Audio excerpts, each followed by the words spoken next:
mga dadaan sa EDSA ngayong araw, asahan ng bibigat ang trapiko dahil sa trillion peso march at mga aktibidad para sa 40th anniversary ng EDSA People Power Revolution.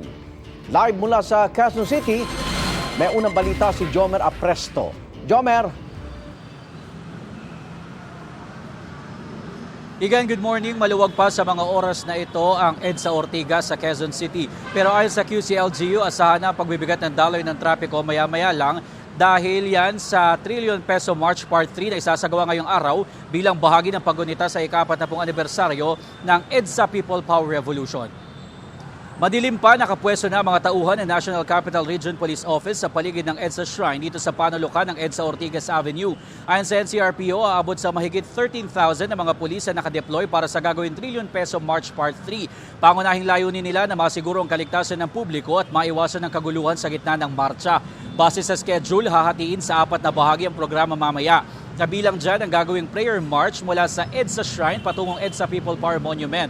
Alas 7 ng umaga nag-umpisa ang assembly. Magkakaroon ng maghapong programa sa EDSA People Power Monument. Magkakaroon din ng banal na misa mamayang alas 6 ng gabi dito sa EDSA Shrine. Pagsapit naman ng alas 7 ng gabi, magkakaroon ng outdoor concert sa may Quezon Avenue. Ayon sa QCLGU, dahil sa aktibidad, asahan na ang pagbigat ng daloy ng trapiko sa ilang bahagi ng EDSA. Gayun din sa Katipunan Avenue, Ortigas Avenue, White Plains Avenue at Temple Drive. Ayon naman sa MMDA, nakahanda na rin ang kanilang mga tauhan para sa aktibidad. Nakapwesto na ang kanilang mga ambulansya, tow trucks at dump trucks para sa clearing operations. Gayun din ang mga portalet, mga barrier at mga motorcycle unit. Nasa 500 tauhan naman ang Philippine Coast Guard ang tutulong sa kanila. Igan, sabi ng QCLGU, inaasahan nila na posibleng umabot hanggang sa 50,000 ang dadalo sa aktibidad ngayong araw sa trillion peso march at sa paggunita sa EDSA People Power Revolution. At kanina, Igan, nakita natin si Police Major General Anthony Abirin dito sa bahagi ng EDSA Ortigas at para tiyakin yung latag ng seguridad dito. Sa ngayon ay nag-iikot na siya sa bahagi ng EDSA White Plains. At yan ang unang balita. Ako po si Jomer Apresto para sa GMA Integrated News. Meron din mga aktibidad sa Cebu City ngayong anibersaryo ng EDSA People Power Revolution. Live mula sa Cebu City, may unang balita si Nico Sereno ng GMA Regional TV. Nico. Igan, pangungunahan nga ng simbahang Katolika ang malaking pagtitipon dito sa Cebu para sa paggunita ng 40th anniversary ng People Power ngayong araw.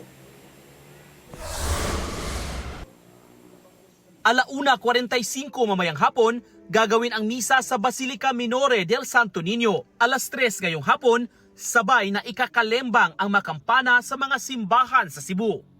Pagkatapos nito, isusunod ang Peace March papuntang Plaza Independencia, kung saan gaganapin ang salubong na tulad ng nangyari 40 taon na ang nakararaan. Giving the spirit of EDSA through the hot issue of today, which is corruption and the need for good governance and to address social structures. Binasa naman ni Monsignor Renato Beltran ang mensahe at panawagan ni Cebu Archbishop Alberto Uy para sa mga tao na sumali sa mga aktibidad. Our children and young people are learning from what we choose to remember or forget. If we do not show them that EDSA still matters, they may grow up thinking that corruption is normal, that abuse of power is acceptable, and that silence is safer than courage. Isasagawa ang konsyerto sa Plaza Independencia mula hapon hanggang gabi. Ayon sa mga organizers, hindi papayagan ang mga politiko na magsalita sa pagtitipon. I would like to celebrate EDSA through music. And good enough na ang akong mga kailan ng mga musikero nidapig usab nato. Ang pagtitipon ang pangalawang aktibidad mula nang nailunsad ang supak o ang paglaban ng simbahan sa korupsyon. May isinagawang marcha noong Nobyembre at 30. Isa sa mga highlights sa pagtitipon ay ang pagsiset up ng opisina ng mga volunteer lawyers laban sa korupsyon.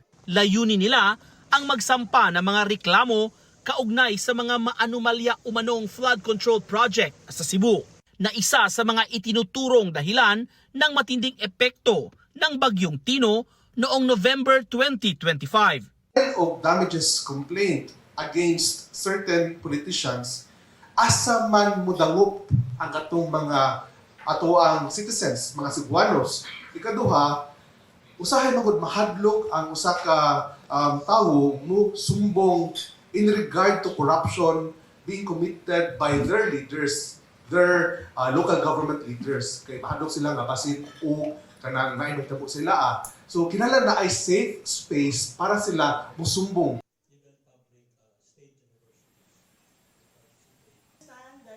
Simula kahapon, naka-full alert na ang PNP dito sa Cebu para masigurong magiging mapayapa ang mga aktibidad ngayong araw. Samantala dito sa Plaza Independencia, inihahanda na ang stage para sa gaganaping programa at konsyerto mamayang gabi bilang pagbabalik tanaw sa ika-40 taon ng Bloodless Revolution. Igan? Maraming salamat, Nico Sereno ng GMA Regional TV.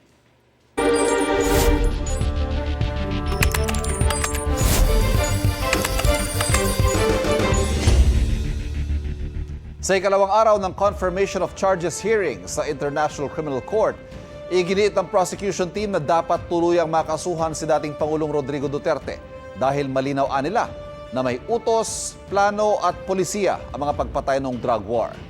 Inisa-isa rin ng ICC prosecution kung ano ang naging papel ng co-perpetrators o kasabot umano ni Duterte sa mga krimen. May unang balita, ang kasama nating si Mariz Umali. Sa ikalawang sesyon ng confirmation of charges sa The Hague, Netherlands, inilatag ni trial lawyer Robin Croft kung bakit pasok ang mga ibinibintang kay Duterte sa crimes against humanity. Una, dahil may pag-atake sa mga sibilyan sa Pilipinas. Ikalawa, dahil malawakan at sistematiko ang mga pagpatay. At ikatlo, ay dahil alinsunod ito sa pulisiyang ipinatupad sa buong bansa. This witness said that they personally killed hundreds of people. They described their job as the DDS as being, quote, just to kill small criminals, petty criminals. Out of the almost 300 people that I have killed, I never actually got to kill a drug lord. This expert analysed data relating to armed encounters between the PMP and supposedly armed suspects. He compared data from before Mr. Duterte's presidency to during. And based on this comparison, he found that in the first 25 months of Mr. Duterte's presidency, the number of suspects killed by police increased by 590% across the Philippines. Inilatag din ni Croft ang individual criminal responsibility o pananagutan ni Duterte bilang co-perpetrator sa krimen. Una, dahil pumayag siya sa isang common plan sa pag-neutralize sa umano'y mga kriminal. Ikalawa, dahil sa pagkontrol nila ng mga co-perpetrators sa isang network of power sa buong bansa. Ikatlo, ang kanyang essential contribution sa mga krimen alinsunod sa tinukoy na formula. At ikaapat, na ginawa niya ito na may requisite intent. As PMP chief, Mr. De La Rosa now controlled some 180,000 police officers, who, as you have heard, he directed to neutralize drug personalities. Mr. La Peña now controlled 1,800 Philippine drug enforcement personnel. They used these subordinates as physical perpetrators to commit the crimes. Mr. Aguirre, as Secretary of Justice, now had control of the National Prosecution Service. He used this control to ensure that, except for a handful of low-level perpetrators in notorious cases, the crimes were not prosecuted, and a climate of impunity prevailed. A low-level police perpetrator during the presidential period was asked about the impact Mr. Duterte's public speeches had on his team, including when deciding to kill someone. He responded, quote, "It did have an effect on me because it's like I was saying to myself, well, even the president, he himself is ready to do something like this, and who am I?" Without Mr. Duterte's essential contribution, the crimes in this case would not have been committed, or they would have been committed in a significantly different way. Ayon kay Croft, may state policy ang mga pag-atake kaya dapat makasuhan ng crimes against humanity si Duterte. Yan ang Davao Formula o model kung saan pinapatay ang mga kriminal, bagay na nabanggit na rin daw ni Duterte noon sa kanyang talumpati. Makikita rin daw ang naturang policy sa direktiba sa pulisya na inilabas noong 2016 at inisyu ni dating PNP Chief Bato de la Rosa. Nakasa dito ang tugon sa issue sa droga at neutralization of illegal drug personalities. As Mr. Jeremy has outlined, the evidence shows that within law enforcement, neutralise meant and was understood as meaning to kill. Ang common plan daw ay in-neutralize ang mga kriminal sa pamamagitan ng karahasan. As in Davao, police and those working with them were often paid reward money per kill. Your Honours, these killings were not random. Targets were pre-identified, listed, and then subject to operations based on that list. This clearly demonstrates the systematicity of the attack. Ipinakita ng prosekusyon kung sino ang mga co-perpetrator ni Duterte sa Davao City na nadagdagan daw ng 2 nang maupo si Duterte bilang presidente. Noong Davao City Mayor pa lang siya, si Duterte raw ang nasa pinakatuktok ng kanilang hierarchy. Sina Duterte at ang mga co-perpetrator daw ang may control sa pulis pati na sa mga miyembro ng DDS. Sabi ng isang testigo, natakot siyang di sumunod dahil si Duterte ang pinakamakapangyarihan sa Davao. Noong Pangulo na siya, si Duterte pa rin ang nasa tuktok ng hierarchy. The co-perpetrators controlled the executive, they controlled the police, they controlled the Drug Enforcement Agency, the National Bureau of Investigation, and the Department of Justice. And they used this control to ensure that their subordinates carried out the plan to neutralize alleged criminals. Ito ang unang balita. Mariz Umali para sa GMA Integrated News. Hiniling ni dating Pangulong Rodrigo Duterte sa International Criminal Court Pre-Trial Chamber 1 na payagan siyang huwag nang dumalo sa detention hearing sa Biyernes. Sa pinirmahang waiver ng dating Pangulo, sinabi niyang naipaliwanag ng kanyang abogado na kailangan magkaroon ng annual hearing para pag-aralan ang kanyang pagkakakulong. Alam daw niya ang karapatan niyang dumalo, pero wine-waive na raw niya ito. Wala siyang ibinigay na dahilan. Hindi rin daw niya gustong sundan o i-monitor ang hearing mula sa labas ng courtroom. Tinalakay sa plenaryo ng Senado ang resolusyon ng minorya para ipanawagang dapat tiyakin ang legal remedy sa Pilipinas bago anumang aksyon ng International Criminal Court. Tumanggi namang magbigay ng bagong pahayag si Senador Bongo kaugnay sa pagtukoy sa kanya ng ICC prosecution bilang co-perpetrator umano ni dating Pangulong Rodrigo Duterte sa war on drugs. May unang balita si Jonathan Andal.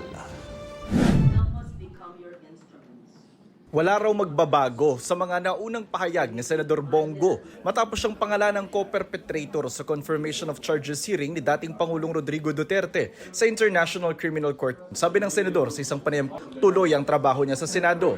Same statement po ako. Same statement. Sir na. Yung ano yung sinabi ko noon, ganun pa rin.